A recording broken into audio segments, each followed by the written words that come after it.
अरहन्ताडं नमो सिद्धाडं नमो आर्याडं नमो अज्जायाडं नमो लोये सव्यसाहुडं मंगलं भगवान् वीरो मंगलं गौतमो गणी मंगलं कुन्दकुन्दार्यो जैन धर्मोस्तु मंगलम सर्वमंगलमांगल्यं सर्वकल्याणकारकं प्रधानं सर्वधर्माणां जैनं जयतु शासनम्।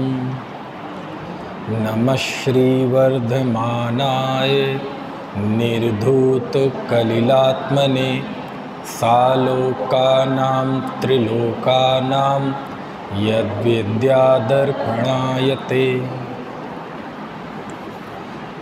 आचार्य समंतभद्र स्वामी द्वारा रचित रत्नकरंड श्रावकाचार के आधार से हम सल्लेखना विषय पर बात कर रहे हैं। 122 से लेकर 135 श्लोक तक श्रावक की सल्लेखना का वर्णन है। 124वां श्लोक हम पढ़ रहे थे, तो 122, 123, 124 इन तीनों श्लोकों का एक बार हम पाठ करते हैं। उपसर्गे दुर्भिक्षे जरसिरुजायां चन्य प्रतिकारे धर्माय तनु विमोचन माहुः सल्लेखनामार्या अंतःक्रियाधिकरणं तपः फलं सकलदर्शिनास्तुवते तस्मात् यावद्विभवं समाधिमरणे प्रयतितव्यं स्नेहं वैरं संगं परिग्रहं चापहाय शुद्धमना स्वजनं परिजनमपि च शान्त्वाक्षं येत प्रियैर्वचनैः।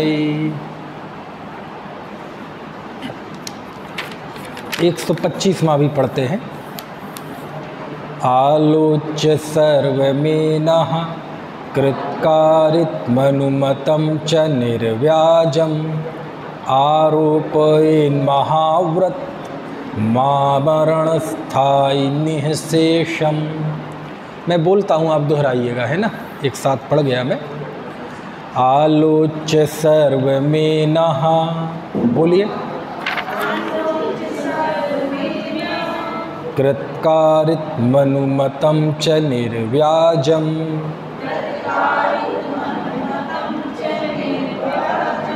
आरोपयेन्महाव्रत मामरणस्थायि निःशेषम्। एक साथ मिलके पढ़ के हैं श्लोक। आलोच्य सर्वमेनः कृत्कारित्मनुमतं च निर्व्याजम् आरोपयेन्महाव्रत मामरणस्थायि निःशेषम्। चल, 124वां श्लोक हम पढ़ रहे थे कि जो जीव समाधि मरण में प्रवेश करता है तो सबसे पहले क्या करता है? स्नेह, संग, बैर और परिग्रह को छोड़कर शुद्ध मन वाला होकर स्वजन परिजनों से अपने को क्षमा करा के स्वयं क्षमा करता है प्रिय वचनों के द्वारा, है ना। यानी सीधी सी बात यह है कि स्नेह, बैर, परिग्रह, है ना, और संग, इनको छोड़ता है। छोड़ने का मतलब ये नहीं है कि केवल मन में सोच लिया कि हमने छोड़ दिया, बल्कि बाकायदा पूरी तरह से ये आलम्बन है। इन आलम्बनों को छोड़ने के साथ साथ व्यवस्थागत तरीके से भी इस तरह से चीज़ों को करता है कि उनके संबंधित कोई विकल्प हमें समाधि के समय न सताए, है ना। जैसे अब चूँकि वो गृहस्थ था, घर में रहता था, तो घर में रहते हुए ऐसा भी हो सकता है कि आप पे कुछ जिम्मेदारियां हों, तो वो जिम्मेदारियों को भी पूरा कर दे। मान लीजिए आपके पास ज़मीन है, कुछ जायदाद है, रुपए पैसे हैं, तो ज़मीन जायदाद रुपए पैसे इनका भी अपना पूरे तरह से बंटवारा कर दे। यानी गृहस्थ के जो लौकिक कर्तव्य हैं, जो पारिवारिक कर्तव्य हैं, वो सारे वो निर्वाहन कर देवे, है ना।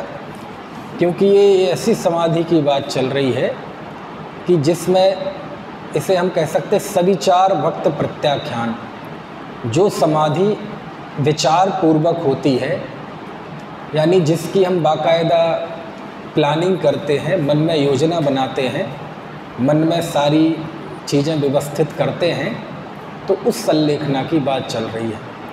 अचानक जो संलेखना होती है, एकदम आपात स्थिति आ जाए, तो वहाँ तो ये सब करने के लिए मौका नहीं रहता कि हम ज़मीन का बंटवारा करें, ये करें, वो करें। जैसे है ना, अचानक कोई ऐसा प्रसंग बन जाए कि अब तो मृत्यु है ही, तो अब इसमें आप थोड़ी दिमाग लगाएंगे, कोर्ट कचहरी करते फिरेंगे। वहाँ तो बस समस्त प्रकार के आरंभ परिग्रह का त्याग करके, आहार जल का त्याग करके, बस पंच परमेष्ठी और आत्मस्वरूप का स्तमन और है ना उसका अभ्यास करते करते जीव अपने में खो जाता है।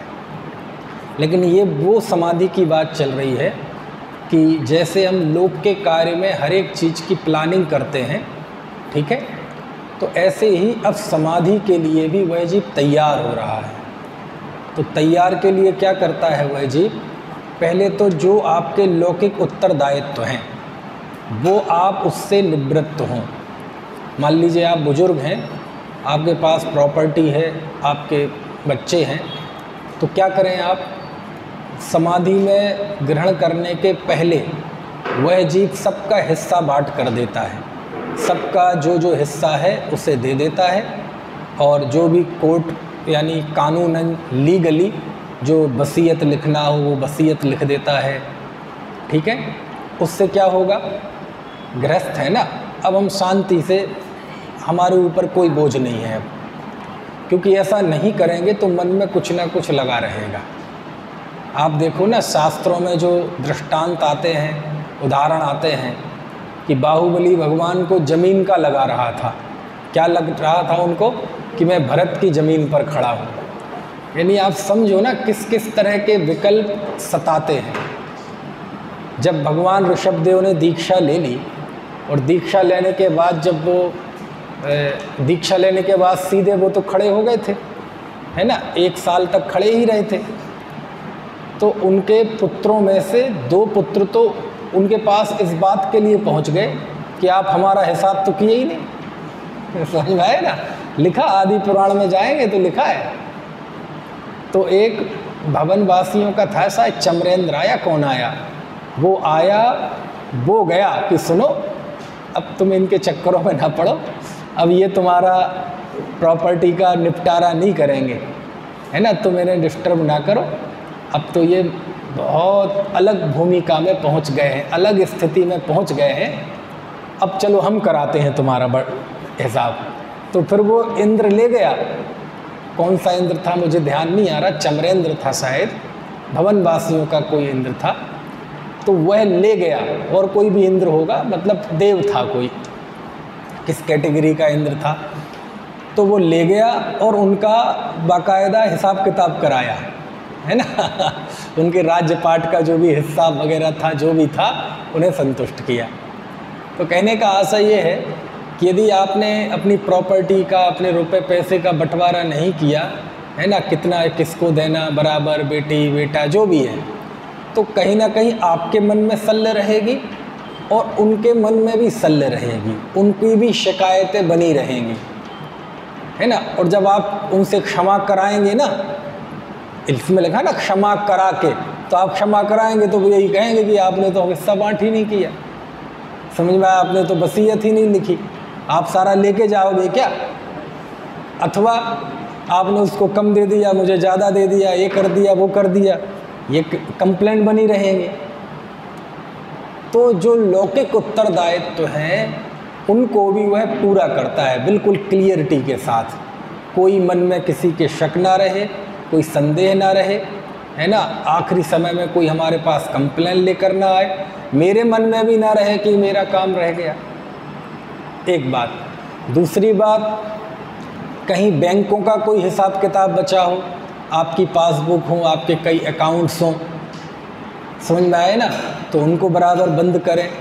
आपकी पॉलिसी चल रही हो, उसको बराबर जो कुछ है, माने परिवार की जिम्मेदारी और आपके पास कोई कानूनी पचड़े हों, बैंकिंग के, अकाउंट्स के, टैक्स वगैरह कुछ बच रहा हो। ऐसा नहीं है कि आपके पास टैक्स का नोटिस आया हो और आप समाधि ले लें। कानून ये नहीं मानेगा कि आपने समाधि ले ली है, समझ में आए ना। तो जो टैक्स वगैरह के मसले हैं वो भी बिल्कुल नील करके जाएं, बैंक अकाउंट्स के सब बिल्कुल जीरो करके जाएं, प्रॉपर्टी का हिस्सा बंटवारा भी सब जीरो करके जाएं। कोई ऋण ले रखा हो बैंक से तो वो अदा करके जाएं। किसी व्यक्ति से ऋण ले रखा हो, किसी महाजन से ऋण ले रखा हो, किसी दोस्त से, यार से, साधर्मी से ऋण ले रखा हो तो उसे बिल्कुल जीरो करके जाएं। तो ये सब क्या है? ये सब समाधि की तैयारी है। क्या है ये सब? समाधि। एक तो पारमार्थिक तैयारी ये है कि व्यक्ति तत्व ज्ञान में रहे, निर्भय रहे, वेद ज्ञान का अभ्यास करे, तप करे, है ना, पंच परमेष्ठी की शरण में रहे। ये दूसरा, लौकिक जो बाधाएं हैं उनसे भी धीरे धीरे निवृत्त हो। तो क्या करे? सारी जो व्यवस्थागत चीज़ें हैं उन सब चीज़ों को क्लियर करके जाए, तब समाधि में जाए। समझ में आए ना? क्यों?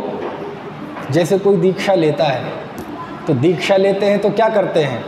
बोले बिल्कुल सारी चीज़ें क्लियर करके आओ, तुम पे कोई ऋण ना हो, कोई बकाया ना हो, तुम्हारा कोई केस ना चल रहा हो, तुम्हारा कोई लड़ाई झगड़ा ना हो, पंचायत में, कोर्ट में, समाज में कोई प्रॉपर्टी का विवाद ना हो। यदि ये सब होगा और तुम आके दीक्षा ले लोगे, फिर कानून किसी दिन आएगा, पुलिस वाले आएंगे गिरफ्तारी वारंट लेके, अच्छा लगेगा? नहीं आएगा समझ में। बैंक की कुर्की करने वाले ढूंढते हुए आ जाएंगे, तुम्हें अच्छा लगेगा?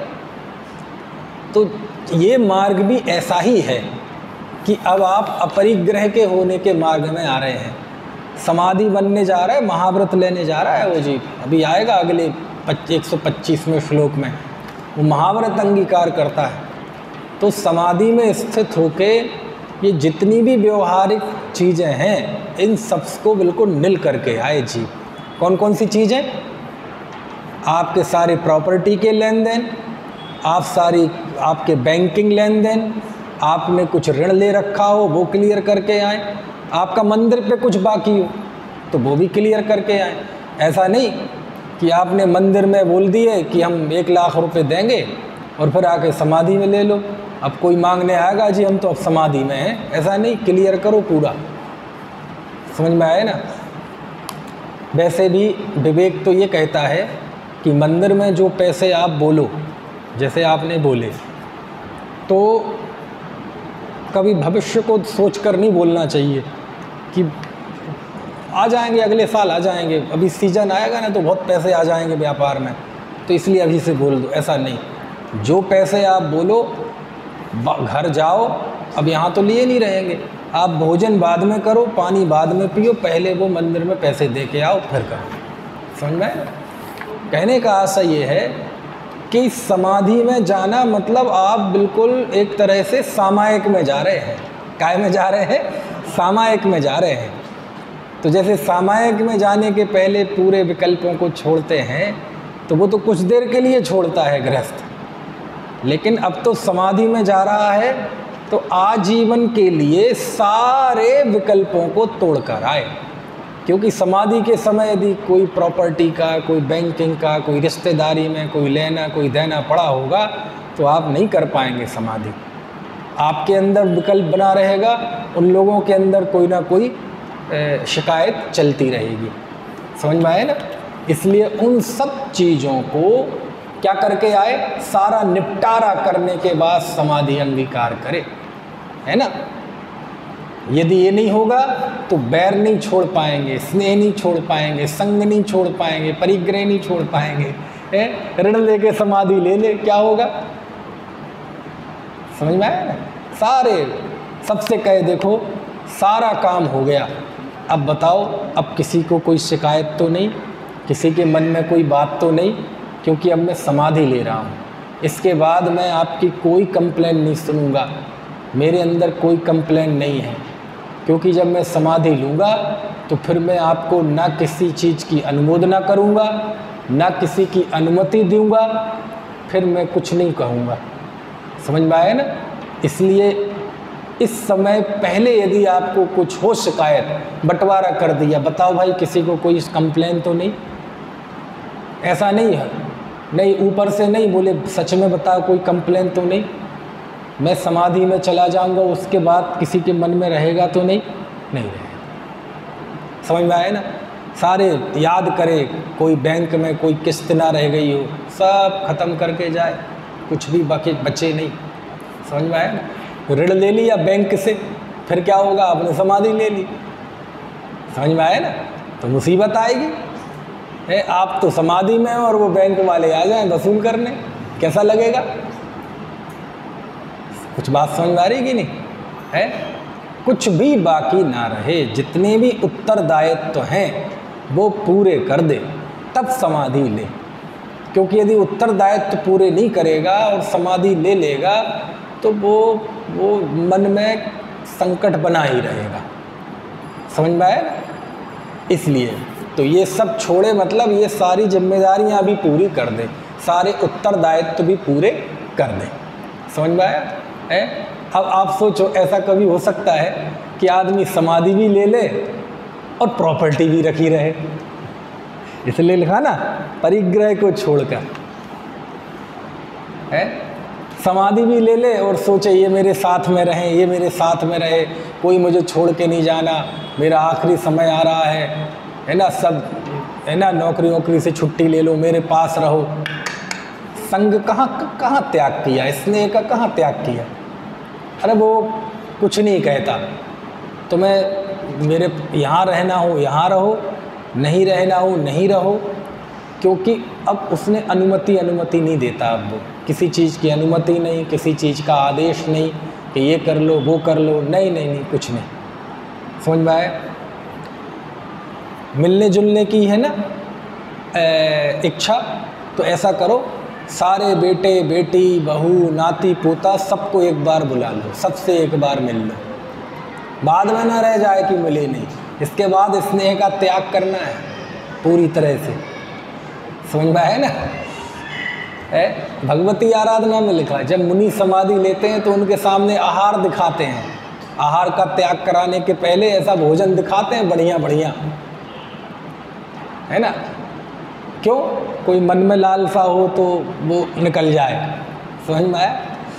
तो ऐसे ही वह भी भाई, तुम्हें ज़्यादा बेटे बेटियों की याद ना आए, सबसे मिल लो एक बार, बुला लो भाई जिनको बुलाना हो, है ना, कांधले वाले मौसी, है ना मतलब मुजफ्फरनगर वाला दमाद, वहाँ की बेटी, जिसको बुलाना हो, साडू साडी खाडू खाडी, बुआ मम्मा चाची ताऊ भाई भाभी, सबको बुला लो जिसको है, आखिरी बार, है ना। तो ये सब क्या है? ये सब तैयारी के व्यवहारिक हिस्से हैं। क्या हिस्से हैं? ये व्यवहारिक हैं, ताकि मन में कोई विकल्प ना रह जाए। आपने देखा होगा जब दीक्षा होती है, दीक्षा होती कि नहीं, तो दीक्षा होती है तो श्रृंगार कराते कि नहीं? जो दीक्षा लेता है उसको मेहंदी लगाते हैं, क्यों लगाते हैं? कोई मन में हो तो बता दे भाई समझ में आए ना? पूरा सजाते सजाते हैं, श्रृंगार कराते हैं। देखो अर्जिका की दीक्षा होती है तो पूरा करते हैं ना 16 श्रृंगार, क्यों करते हैं? देख भाई, मन में कोई विकल्प ना रह जाए, कोई राग ना रह जाए। समझ में आया ना? तो कैसे मतलब परीक्षा कैसे होगी इस जीव की कि उसको बिल्कुल पूरा उस तरह से रखो। अब यदि मन में विकल्प ना आए तो समझ लो आप परिपक्व हैं, पात्र हैं उस दीक्षा के। तो समाधि में भी ऐसे ही होता है, जब समाधि लेता है जीव तो सारी चीज़ें कोई मन में ना रखे बात। समझ में आया ना? ये भी आगे की कोई प्लानिंग ना हो कि अरे अभी 10 लक्षण आने वाले हैं, मैं तो वहाँ तीर्थ पे जाऊँगा, और नहीं कोई प्लानिंग नहीं, बस अब तो वर्तमान है जो है, अब आगे की कोई प्लानिंग नहीं। आगे की प्लानिंग है तो काहे की समाधि, समझ में आए ना। तो ये सारी चीज़ें है ना। और क्या एक इच्छा है बताओ, कुछ बहुत खाने पीने की इच्छा हो बता दो, सब खा लो पी लो। तो कहने का आशय वैसे भी अब जो समाधि में जाएगा तो वो तो उसका बाहुबल, जंघाबल है ना, पाचन, ये सब इतना वीक हो जाएगा कि अब खाने आने का तो कुछ है नहीं। लेकिन साधर्मी भी इस तरह से होते हैं। और जो अपन कहते हैं ना साधर्मी साधर्मी साधर्मी, साधर्मी का बहुत बड़ा रोल होता है किसमें, इस समाधि के वक्त। क्यों? क्योंकि देखो माता पिता भाई बहन बीवी बच्चों से जो राग है वो तो है अशुभ राग, वो तो स्नेह है। लेकिन साधर्मियों के प्रति जो राग है वो उसे स्नेह नहीं कहा, उसे वात्सल्य कहा। क्या कहा? उसे वात्सल्य कहा। समझ में आया ना, उसे वात्सल्य कहा। तो ऐसा कहते हैं कि जो लौकिक रिश्ते होते हैं, लौकिक रिश्ते तो होते हैं 50, 60, 70 साल के, लेकिन साधर्मी का रिश्ता होता है अनंत काल का। काय का? अनंत काल का। समझ में आया ना। जैसे आप लोग आपस में बैठे हैं तो आपका रिश्ता कितने साल का है? माता पिता के साथ तो होगा थोड़े साल का, पति पत्नी का थोड़े साल का, लेकिन साधर्मी का संबंध होगा तो अनंत काल तक का साथ होता है। क्यों?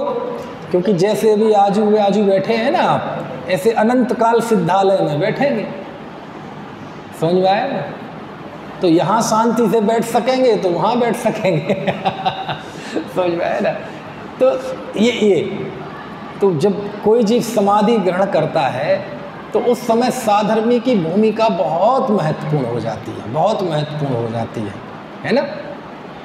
कि बताओ भाई, कोई मन में कोई शल्य हो तो साधर्मी पूछे बताओ तुम्हारे मन में कोई शल्य तो नहीं, बताओ कोई बात हो ऐसी जो तुम्हारे मन में लगी हो, कोई दिमाग में ऐसी कोई बात चल रही हो, बहुत पुरानी हो, नई हो, है, बताओ बात क्या है बताओ। समझ में आए ना। तो अब कोई भी बात हो सकती है, वो हमारी पोती है, वो उसका ब्याह नहीं हो रहा, तुम्हारा पोता है उसकी दुकान नहीं चल रही है, चलो बात करते हैं, क्या है, चलो भाई बताओ जरा क्या दिक्कत है, कहीं रिश्ता चल रहा है, चलो हम बात करते हैं, क्या दिक्कत है। मतलब कुछ भी हो तो उसका समाधान करने की कोशिश करें, समाधान करे भी, सहयोग भी करे और उसे मोटिवेट भी करे, समझाए भी। अरे तुम्हें किस बात की चिंता है? ऐसे यदि बोझ लिए रहोगे तब तो कभी समाधि हो ही नहीं पाएगी, क्योंकि संसार के काम तो कभी पूरे होते ही नहीं हैं। आज विवाह हो जाएगा तो मन में रहेगी कि पोते का मुँह नहीं देखा, पोती का मुँह नहीं देखा, वो भी हो जाएगा तो कुछ और एक मन में बात आ जाएगी, इसका तो कोई अंत नहीं है ना। तो उसे समझाए भी और उसके विकल्प को व्यवहारिक रूप से भी पूरी करने की कोशिश करें। कुछ बात समझ में आ रही कि नहीं? तो ये सब चीज़ें हैं। तो इसके लिए लिखा कि इन सब का त्याग करना, लेकिन त्याग में ये व्यवहारिक चीज़ें भी हैं कि सारे उत्तरदायित्वों को अपने सामने पूरी है ना ईमानदारी से सारी चीज़ों को जीरो ले आए। आप देखो ना, लोक में भी जब तक पूरी एनओसी ना हो, बिना एनओसी के बिल्डिंग बनाई थी ना, गिरा दी गई ना। समझ में आए ना। जब तक अरे एक देश से दूसरे देश में जाना हो ना, एक देश से दूसरे देश में जाना हो, एक नौकरी छोड़ के दूसरे नौकरी में जाना हो, तो आपको पूरी एनओसी लेनी पड़ती कि नहीं? आप पासपोर्ट बनवाएंगे ना, और आपके खिलाफ यदि पुलिस में कंप्लेन होगी तो पासपोर्ट नहीं बनेगा, आप पे केस चल रहा होगा। तो समझ में आया ना। वीज़ा बनाएंगे तो एक एक चीज़ आपकी खंगालते हैं, आपके क्योंकि केस तो नहीं चल रहा, आपको कोई भयंकर बीमारी तो नहीं है, आप पे रोज़गार है कि नहीं है, मतलब सारा आपका इतना डिटेल पता कर लेंगे वो कि आपको भी नहीं पता होगी इतनी डिटेल अपने बारे में। तो बिना क्लियरिटी के, बिना पाक साफ हुए बिना तो आप दूसरे देश नहीं जा सकते। अपने ही देश में दूसरी नौकरी ज्वाइन नहीं कर सकते जब तक आप पूरे एनओसी ना हो आपके पास। तो ये तो समाधि का प्रसंग है। तो समाधि में जाने के लिए भी एनओसी चाहिए। किस किस की एनओसी चाहिए? एनओसी तो जानते हैं ना, अनापत्ति प्रमाण पत्र, non objection, no objection certificate. किस किस से चाहिए एनओसी बताओ जरा? घर वालों से, पति पत्नी बीवी बच्चे जो भी हैं। अब पति है तो पत्नी से, पत्नी है तो पति से, बच्चों से, बेटी से, बेटे से, नाती, सबसे एनओसी चाहिए। दूसरा, नगर पालिका से एनओसी चाहिए। आपके मकान की कोई सीमा का विवाद तो नहीं चल रहा, आप चले गए फिर वो अगली पीढ़ी में चलेगा। पुलिस से एनओसी चाहिए, लिखित में भले ही ना हो, समझ में आए ना? धर्म के मामले में लिखित में भले ही ना हो, लेकिन ये एनओसी आपके होना चाहिए कि हमारा कुछ है तो नहीं। और किससे एनओसी चाहिए? बैंक से एनओसी चाहिए, कोई कर्ज ना बाकी हो। और किससे एनओसी चाहिए? पंचायत से एनओसी चाहिए, उस पर तो कोई बाकी नहीं है। और किससे एनओसी चाहिए? समाज से, मंदिर से। मंदिर में दान वो रखा हो, तुम समाधि ले लो, कौन देगा फिर वो? तो निर्माल्य का पाप लेके कोई समाधि कर पाएगा? क्योंकि मंदिर का बोल दिया, अब वो आपके लिए निर्माल्य है। मान लिया आपने 1 लाख रुपए बोल दिए, अब आपके पास 1 लाख रुपए हैं, घर में पड़े हैं, तो आपका नहीं है वो, आपके लिए वो निर्माल्य है। तो आप उसका पाप ढो रहे हैं, कैसे कर पाएंगे? परिग्रह का त्याग नहीं हो, ये सारी। तो मंदिर से भी एनओसी चाहिए। आपको बात समझ में आ रही कि नहीं है? आप नौकरी हो, रिटायर्ड हो गए हो, पेंशन ले रहे हो, तो वहाँ भी खाता बंद करके आए। ये मत सोचो कि हम तो जिंदा रहेंगे, समाधि ले लेंगे, हमारी पत्नी को तो मिलती रहेगी पेंशन, हमारे उसको परिवार को पेंशन मिलती रहेगी। समझ में आया ना? है तो कहने का कोर्ट में केस चल रहा हो, वहाँ से भी एनओसी चाहिए। आप सोचो कोर्ट में केस चलता रहे हैं और आपकी वहाँ तारीख लग रही हो है, और आप यहाँ समाधि ले लें कि अब तो हम समाधि ले रहे साहब। समझ में आए? तो ये सारी व्यवहारिक मर्यादाएं हैं, ये सारी चीज़ें होती हैं कायम है समाधि। तो समाधि कोई ऐसी चीज़ नहीं है कि बस मज़े मज़े में, हंसी खुशी में, फैशन में है या फॉर्मेलिटी के लिए ले लो। ये सारी चीज़ें वह व्यक्ति महीनों महीनों लगते हैं इस काम में, साल साल भर भी लगते हैं। मुनि की तो लिखा उत्कृष्ट 12 साल पहले समाधि की तैयारी करने लगते, 12 साल की उत्कृष्ट समाधि। समझे? तो ज़रूरी नहीं है हर चीज़ आनन फानन में हो समाधि की तैयारी, कि आनन फानन में बस मरने वाले हैं जी। असाधारण परिस्थिति, विशेष परिस्थिति, आपातकाल आ जाए तो बात अलग है, लेकिन ये तो जिस संलेखना की बात चल रही है उसमें बाकायदा वह चीज़ें प्लानिंग करता है, सब चीज़ें एक एक चीज़ से निवृत्त होता है ना? इससे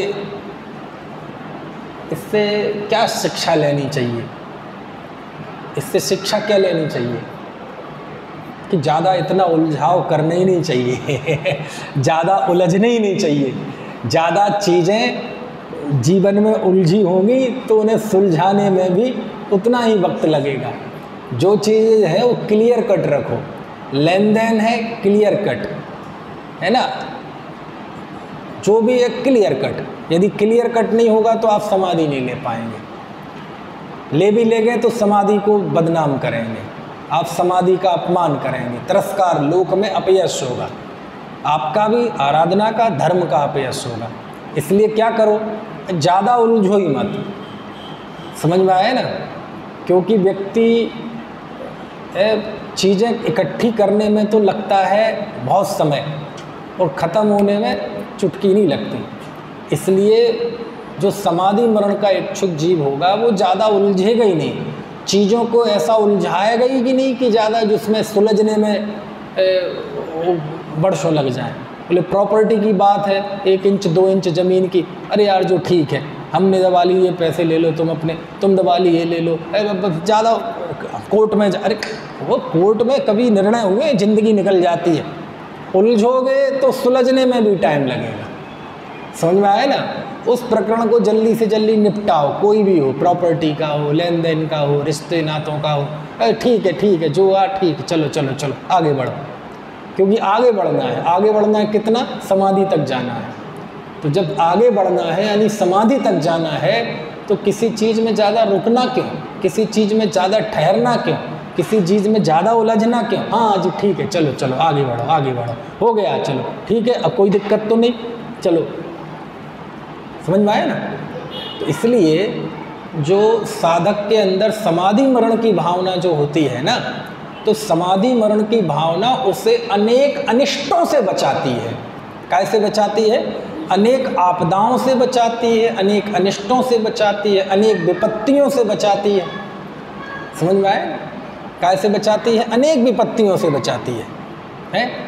बैंक में कुछ हो जाए, क्या इनकम टैक्स का कुछ हो जाए, अच्छा जी कितना बना बताओ जी, अरे हम वकील करेंगे, ये करेंगे, सालों साल, अरे ख़त्म करो है, कितना क्या है, क्या करेंगे, किसी दिन टाइम भूल जाएंगे, कितना है, लो जी निपटाओ जी, ख़त्म करो इसको, कानूनन जो चीज़ होती हो उसको लंबाओ मत। क्यों? समाधि मरण का भाव होता है तो व्यक्ति का व्यवहार ऐसा होता है कि उस चीज़ को समाप्त करो, उसको लंबाओ मत। समझ में आए ना। तो जो समाधि मरण का भाव संजोता है जीवन में, उसकी प्रवृत्ति उलझने की नहीं होती, उसकी प्रवृत्ति काहे की होती? सुलझने की, निकलने की आगे। समझ में आए ना, चीज़ों को फंसाने की नहीं। समझ में आए ना, निकलो उससे आगे। क्यों निकलो? क्योंकि बहुत दूर जाना है। कहाँ जाना है? समाधि करना है। समझे? दूर जाना मतलब क्या करना है? समाधि करना है। तो समाधि वाला यदि जगह जगह ठहरेगा तो ट्रेन तो निकलेगी भैया, तो चुक जाएगी गाड़ी, है ना। तो इसलिए ये सारी चीज़ें इसमें हैं, काय में, इस 124वें श्लोक में। समझ में आया ना। अब आपको दिखना प्रारंभ हुई है ये सारी चीज़ें हैं कि वह जीव स्नेह को, बैर को, संग को, परिग्रह को छोड़कर शुद्ध मन वाला होकर स्वजन परिजनों से क्षमा करा के स्वयं क्षमा करता है प्रिय वचनों के द्वारा। समझ में आए ना। अब ये इसमें ये सारी चीज़ें हैं जो मैं आपको बता रहा हूँ, और आपको विश्वास ना हो तो इसकी भाषा वचनी का पढ़ लो, उसमें ये सारी चीज़ें आएंगी। पढ़ें? अच्छा देखो, वैसे अपन ने अभी भाषा वचनी का पढ़ी नहीं, 5-7 लाइन पढ़ें, देखो पढ़ते हैं। ये सरल हिंदी है, वो पुरानी सदाशिव दास जी की भाषा वाला, चलो इसी को पढ़ देते हैं। भावार्थ: सम्यक दृष्टि के स्नेह तथा बैर दोनों का अभाव होता है। सम्यक दृष्टि ऐसा विचार करता है, चलो ये तो उसका तत्व ज्ञान आ गया। अभी जो मैं व्यवहारिक बात कर रहा हूँ वो आगे है, चलो पढ़ लेते हैं क्या जा रहा है हमारा। बहुत अच्छा है। मैं तो कर्म के वश होकर इस पर्याय में यहाँ आकर उत्पन्न हुआ हूँ। पुण्य पाप कर्म के उदय के अधीन जो बाह्य स्त्री पुत्रादि इस पर्याय के उपकारक तथा अपकारक द्रव्य प्राप्त हुए थे, उनमें से जिनको इस पर्याय का उपकारक जाना, उनसे दान सम्मान आदि द्वारा स्नेह किया, तथा जो इस पर्याय के उपकारक द्रव्यों को नष्ट करने वाले हैं, उनके चारित्र मोह के उदय से बैरी मानकर उनसे परान्मुख रहा। अब इस पर्याय के विनाश होने का समय आ गया है। अब मैं किससे स्नेह करूं, किससे बैर करूं? मेरा इन सभी के आत्मा के साथ संबंध तो है ही नहीं। मैं इनके आत्मा को जानता नहीं हूं, ये लोग हमारे आत्मा को जानते नहीं हैं। केवल हमारा और इनके शरीर का चमड़ा दिखाई देता है।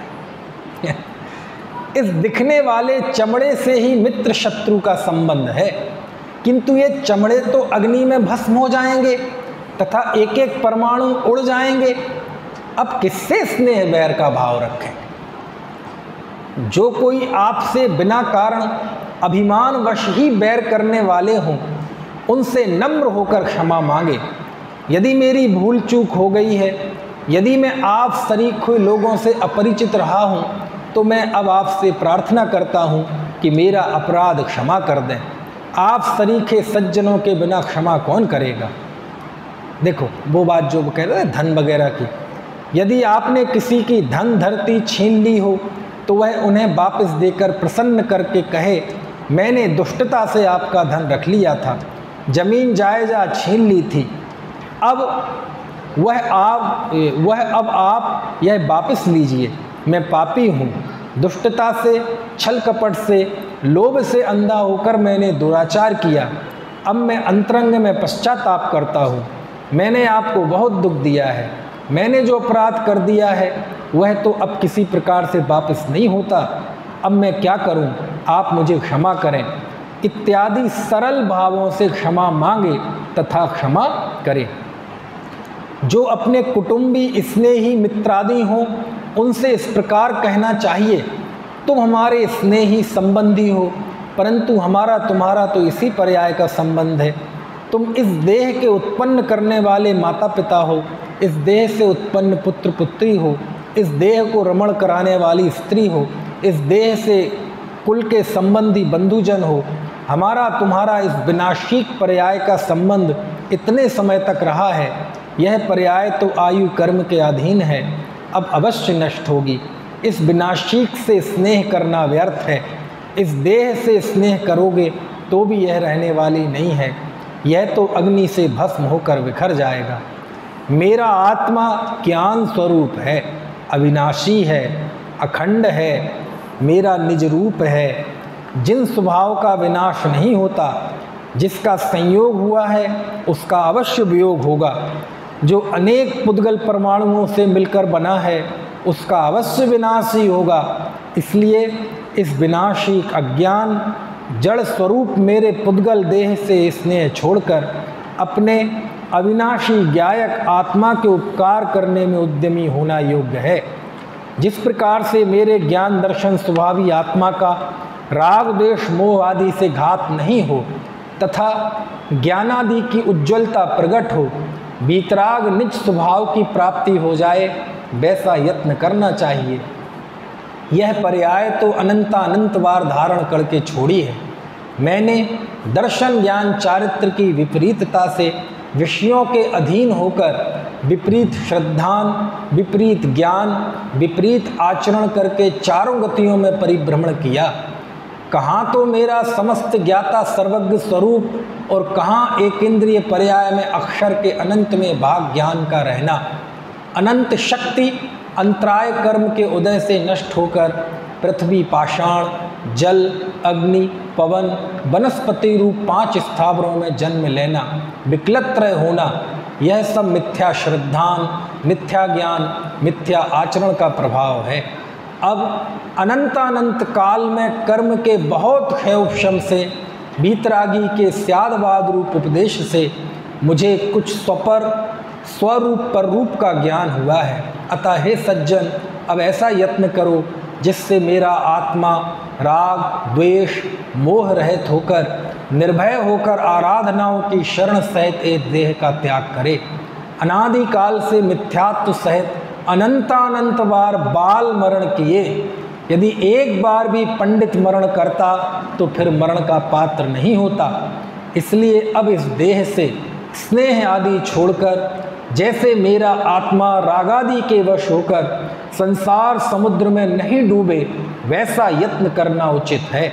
इस प्रकार स्नेह बैर आदि छोड़कर तथा देह परिग्रह आदि का राग छोड़कर मन को शुद्ध करना चाहिए, है ना। कि जो भी किसी का धन ले लिया हो, किसी को नुकसान पहुंचाया हो, किसी का उत्पीड़न किया हो तो उससे क्षमा मांगे भाई। समझ में आया ना ये सारा। तो ये बहुत अच्छा है। ये जो इसकी भाषा वचन का है ये तो आपको स्वयं पढ़ लेना चाहिए, है ना। लेकिन मेरा मन नहीं माना तो इसलिए मैंने इसका वांचन किया। ठीक है, चलो अब हम आगे बढ़ते हैं 125 श्लोक पर। ठीक है, स्नेह बैर आदि का त्याग हो गया, क्षमा भाव धारण कर लिया, सभी से क्षमा करा लिया और हमने भी सबको क्षमा कर दिया। अब और कुछ बचा क्या? बोले बचा ना भाई, स्वजन परिजनों से तो क्षमा कर लिया, लेकिन ये अपराध केवल हमने स्वजन परिजनों के प्रति थोड़ी किए हैं। अपराध तो हमने एक इंद्रिय के प्रति भी किए, 2 इंद्रिय के प्रति भी किए, 3 इंद्रिय से भी हमारे अपराध हैं, 4 इंद्रिय से भी हैं, 5 इंद्रिय से भी हैं। तो ऐसे भी जीव हैं, अनंतों जीव, कि जिनको हमने मौत के घाट उतार दिया। समझ में आया ना। तो है ना, मान लीजिए किसी ने जमीकंद खाया, अनंतों जीव मार दिए। तो वो तो है ही नहीं, उनसे आप क्षमा कैसे मांगेंगे? अनंतों जीवों को, असंख्यातों त्रस्तों को तो हमने मार ही दिया, उनका तो जीवन ही खत्म कर दिया, तो उनसे कोई कैसे क्षमा मांगेगा? उन्हें क्षमा मांगने करने लायक छोड़ा ही नहीं, वो तो पता नहीं कहाँ है इस जगत में। तो ये तो अभी क्षमा की बात हुई किनसे? स्वजन परिजन से, जिनसे हमारा उठना बैठना है, जिनसे हमारा संबंध है, जिनसे हमारे गहरे रिलेशंस हैं। लेकिन और भी तो जीव हैं, उनका क्या है? तो उनसे जीव आलोचना का, उन सब की पापों की क्या करता है जीव? आलोचना करता है। स्वजन परिजनों के प्रति जो पाप हैं उनसे तो वो क्या करता है? क्षमा मांगता है, क्षमा करता है। लेकिन बाकी जो जीव हैं उनकी जो हमने विराधना की, उनकी क्या करता है? उस पाप की आलोचना करता है। उनसे क्षमा वगैरह क्यों नहीं हो सकती? क्योंकि वो है ही नहीं। कहाँ हैं वो? दिखाई नहीं देते, है ना। एक रेशम की साड़ी किसी ने पहन ली, हजारों कीड़ों मार के वो बनाई गई, अब मांगो उन कीड़ों से क्षमा। आप समझेंगे नहीं समझे? एक गिलास अनछना पानी पिया, असंख्यों जीव मार दी, अब मांगो उनसे क्षमा। कैसे मांगते हो आप? तो उनकी आलोचना होती है। क्या होती है? उनकी आलोचना होती है? तो अब देखो 125वां श्लोक एक बार फिर मिलके पढ़ लेते हैं। अभी तो पढ़ा था, उसके बाद फिर उसका अर्थ करते हैं। आलोच्य सर्वमेनः कृत्कारित मनुमतं च निर्व्याजम् आरोपयेन् महाव्रत मामरणस्थायि निशेषम्। देख क्या अर्थ है? आलोच्य सर्वम एनः, एनः मतलब पाप, सर्वम मतलब सब, सब पापों की आलोच्य, सभी पापों की आलोचना करके। कौन से सभी पाप? कृत, कारित और अनुमतम। लिखा ना? कृत मतलब स्वयं करे हुए, कारित यानी दूसरे से कराए हुए, और अनुमतम मतलब ना मैंने करे वो पाप किए, ना किसी से कराए, बल्कि किसी ने किए तो समर्थन किया। हाँ बहुत बढ़िया, अच्छा हुआ, ऐसा ही होना चाहिए। अनुमान, अनुमोदन, ठीक है। तो कृत, कारित और अनुमोदित, अनुमतम, अनुमोदित, ऐसे समस्त पापों की आलोचना करके, ठीक है। आलोच्य, आलोचना करके किसकी? सर्वम एनः, एनः मतलब होता है पाप। सर्वम एनः है ना, वो संधि उसमें माँ में ए जुड़ा हुआ है। पाप, सब पाप, सब मतलब कौन कौन से? कृत, कारित और अनुमतम यानी अनुमोदित। तो कृत, कारित, अनुमोदित समस्त पापों की आलोचना करके। कैसे आलोचना करना? निर्व्याजम, निर्व्याजम मतलब बिना किसी ब्याज के। अच्छा जी, मतलब अच्छा, हम तो सोच रहे थे व्यापारियों में ही ब्याज याज होता है, समाधि में भी ब्याज होता है, ब्याज की बात आती है। अरे वो ब्याज नहीं है। बा बकरी वाला आधा बा, या में आकी मात्रा या और जा, ये वो ब्याज नहीं है, ये व्याज है। ये व्याज, निर्व्याजम मतलब छल कपट से रहित होकर। निर्व्याजम मतलब बिना किसी छल के, बिल्कुल पवित्र भाव के साथ, बिना किसी छल के कृत, कारित, अनुमोदित समस्त प्रकार के पापों की आलोचना करके। आरोपयेन, आरोपयेन मतलब आरोपण करके, आरोप करे। किसका आरोप करे? आरोप मतलब यहाँ वो आरोप प्रत्यारोप, ब्लेम नहीं, धारण करना, धारण करे। क्या? महाव्रतम, महाव्रतों को धारण करे। किसको धारण करे? महाव्रतों को धारण करे। कैसे धारण करे? कौन सा महाव्रत धारण करे? अहिंसा महाव्रत, सत्य महाव्रत, अचौर्य महाव्रत, ब्रह्मचर्य महाव्रत, अपरिग्रह महाव्रत, कौन सा महाव्रत धारण करे? निःशेषम। निःशेषम मतलब समस्त, शेष ना रहे कोई, छूटे नहीं कोई, यानी संपूर्ण महाव्रतों को वह धारण करे, आरोप करे स्वयं में। आरोप मतलब, आरोप शब्द की इमेज थोड़ी बदल गई है। आरोप शब्द की इमेज क्या हो गई है? ब्लेम करना, लेकिन ऐसा नहीं है। आरोप मतलब धारण करे, स्वयं में अंगीकार करे। कौन से महाव्रत? निःशेषम मतलब सभी महाव्रत। अच्छा, कितने समय के लिए? तो लिखा आमरणम अस्थाई। स्थाई, स्थाई भी कैसे? आमरण मतलब जीवन पर्यंत के लिए, जीवन पर्यंत के लिए स्थाई रूप से। यानी ये वो नहीं है, वो ले लेते ना 1 दिन का नियम, 2 दिन का नियम, महीने भर का नियम है ना, अष्टमी का, चतुर्दशी का, अथवा अष्टानिका का, 10 लक्षण का, अथवा भादवों का, ऐसा कुछ नहीं। जीवन पर्यंत के लिए सभी महाव्रतों को अंगीकार करे। समझ में आया ना? ये इस श्लोक का अर्थ। ठीक है, एक एक शब्द का अर्थ समझ में आ गया आपको। देखो, आलोच्य मतलब आलोचना करे, करके। किसकी? सर्वम एनः कृत कारित अनुमतम च।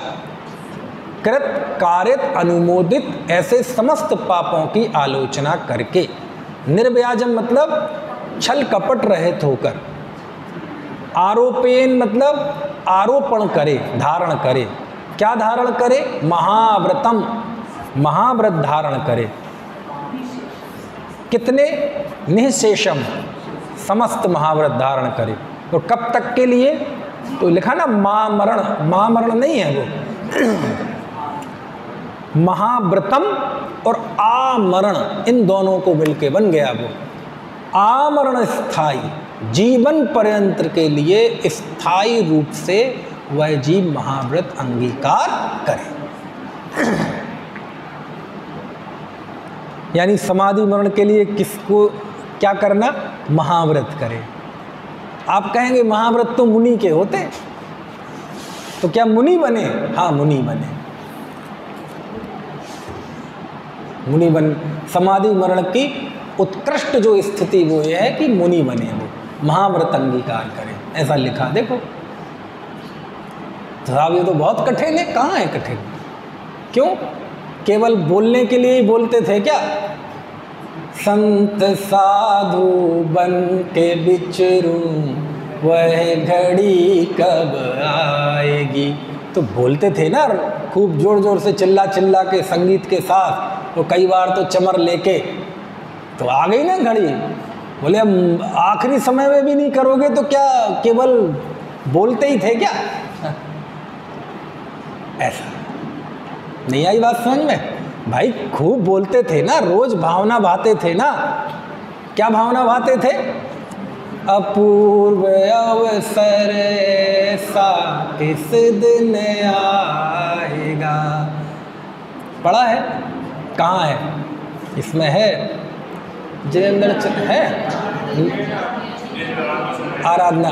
तो अपन गाते थे कि नहीं कि कब मैं निर्ग्रंथ हो जाऊं, श्रीमद जी की लिखी हुई है वो, है गुजराती में है मूल तो बोले रोज भावना भाते थे ना, अपूर्व अवसर वो क्या रे आपसे, गुजराती में है वो, तो वो हिंदी में रूपांतरित है। होगा निर्ग्रंथ क्या है मैं भूल गया। मैं समय सार क्लास में चलाता हूँ शुरुआत में 9 बजे के पहले, है तो अच्छा चलो निकाल ही लो, पढ़ लेंगे।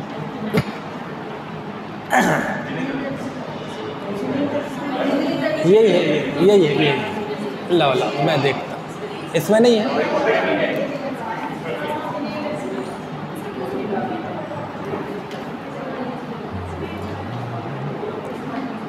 एक वो 3 पाठ हमें ज़रूरत पड़ेगी, एक आलोचना पाठ की, एक वो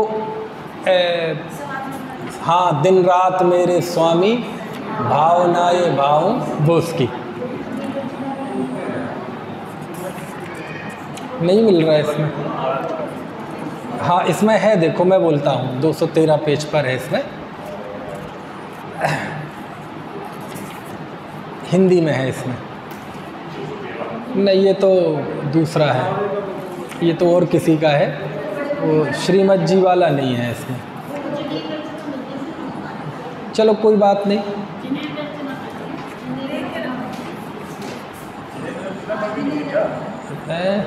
है चलो ये निकल आएगा।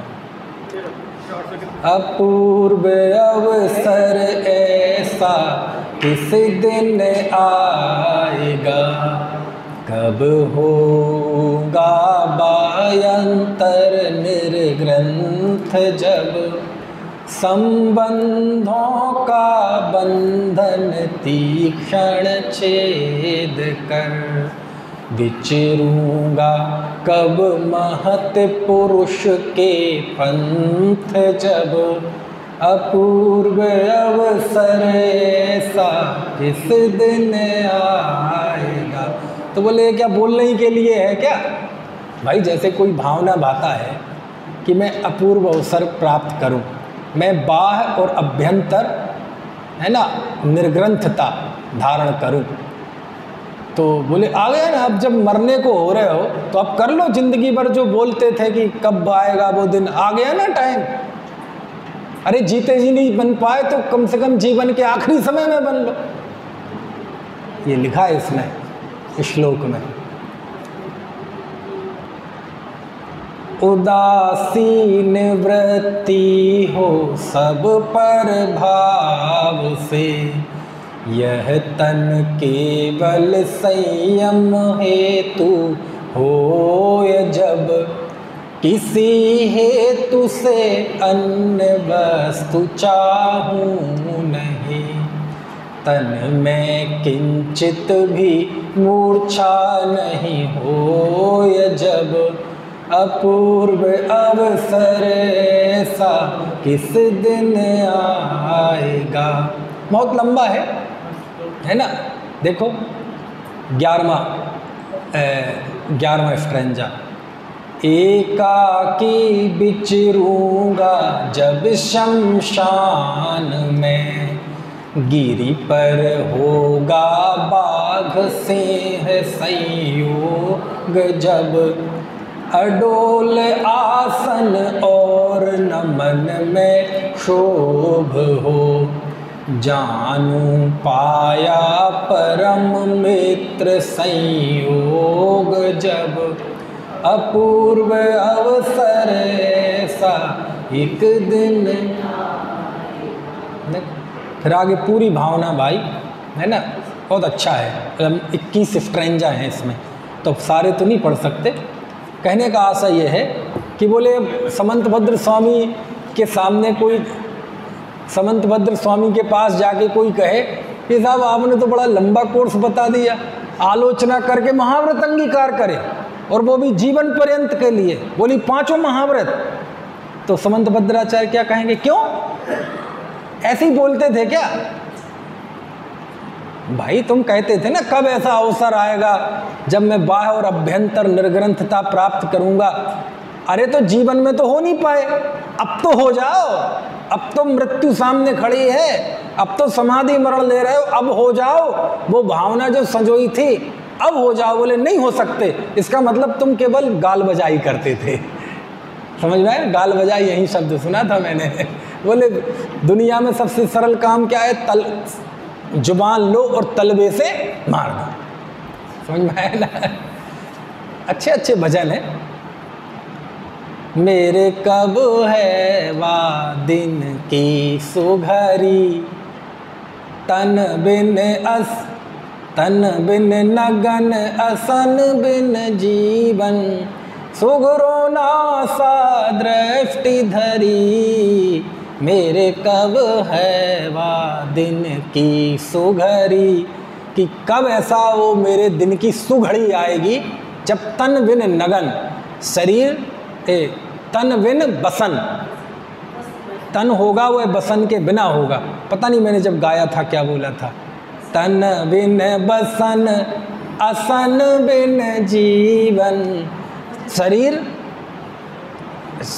वस्त्र से बिना होगा और जीवन असन ये भोजन पान से रहित होगा। सुघरो नासा दृष्टि परी, और दृष्टि कहाँ होगी? नासाग्र। ये दृष्टि नासिका पर होगी और अंतर्दृष्टि भगवान आत्मा पर होगी। और जब भगवान आत्मा पर दृष्टि होती है तो ये आंखें नासाग्र हो जाती हैं। तो नासाग्र होना वो अंतर्मुखी होने का प्रतीक है। तो बोले ऐसे ही गाते थे क्या? आ गया ना टाइम। समझ आ रही बात की नहीं? बोले केवल फॉर्मेलिटी करते थे क्या? नाचने के लिए गाते थे क्या संत साधु? आ गया ना टाइम। वो कौन सा आ गया? बोले अब कब? अब तो जीवन की आखिरी भी घड़ी आ गई। अब तो कुछ बचे ही नहीं, अब तो इसके आगे कुछ रहे ही नहीं, अब तो कर लो। ये समंत भद्राचार्य कह रहे हैं, है ना, कि समस्त पापों की आलोचना करके पांचों महाव्रत को जीवन पर्यंत के लिए स्थायी तौर पर धारण करें। ऐसी ये उत्कृष्ट समाधि की बात चल रही है। अब समय हो गया है और इसकी चर्चा बाद में।